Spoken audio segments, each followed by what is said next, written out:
We have made some areas darker, we have made some areas lighter, and now we can finalize this portrait. So I think looks pretty nice already. It looks a lot more creative than we had before. And you can even take this layer here from the lighting. You can move it a bit around. Maybe you want it a bit to the top. Just make sure it stays on the left side because we obviously made the left side of his face lighter and not the right side. So if you're going to place it here, it's going to look weird. Keep it there. All right. So now we need to finalize things. Let's first go here and create a new layer and press Command Alt Shift E. So 4 keys to make a duplicated version. So this is always what you have to do when you are happy with all these layers here. You don't want to change anything anymore. You just want to finalize it with doing some lighting and color adjustments. Now let's press right mouse and convert this to a smart object. Then go to Filter, Camera Raw. And Camera Raw is the last step of your edit that you want to use to improve everything. You can also use presets here. I don't have presets now. I don't want to mess with it now because I want you to use only the settings here that you can do yourself instead of settings that are already made by someone else. So let's first increase the exposure a bit here and also the contrast. If you bring the highlights down, it's going to look a bit more natural. And let's bring the shadows down. And let's see the whites. We don't want to have too much white because you need to have some nice white balance. So let's leave it at that. Now, if you want to make your image look more soft, you can bring down the texture here. But don't forget, if you do this, increase the clarity a bit so you don't lose the details. This will look the image more like sort of a painting. If you want to keep it more photorealistic, I suggest you leave the texture. But I like to have it a little bit more like a painting, a little bit more creative, because we did some creative changes to this. Now let's see, let's increase the dehaze a bit here so we don't get this weird gray colors. And let's drop the vibrance a bit because we have like more of a night scene now.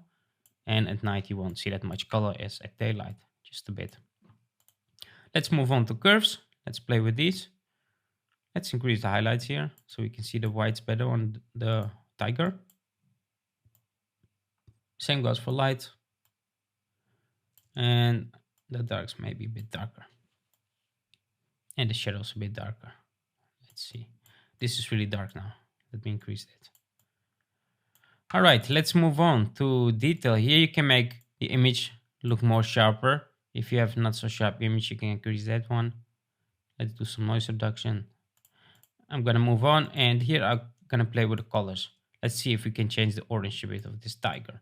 So what I'm doing, I'm zooming in and out every time so I can compare this how it looks if it's small, when it's big. Sometimes you just look at the big size of the image, but it doesn't look good when it's small. So I always zoom in and out, try out these sliders and see what's better. So maybe this one a bit to the left. Let's make this also a bit to the left so we get more like this orangey tiger. Let's try out saturation now. Let's leave it at that, something like this. All right, now we can move on to optics, and here we can add some vignette if we want to, maybe a bit darker on the outer sides.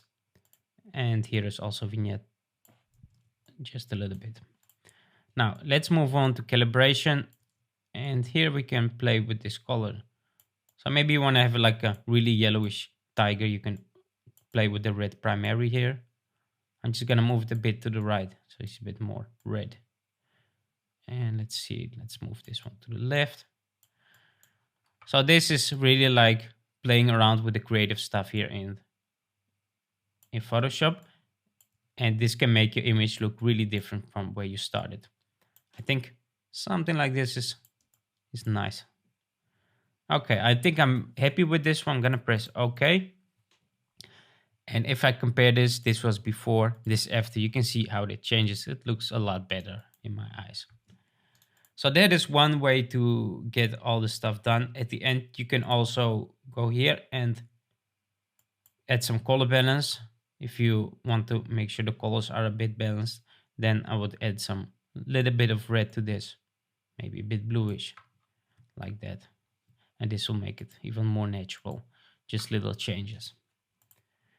So that is pretty much it for this one. That sums it up. This is how you create something a bit more creative than the original one. I hope you learned something new from this one, and see you on the next one.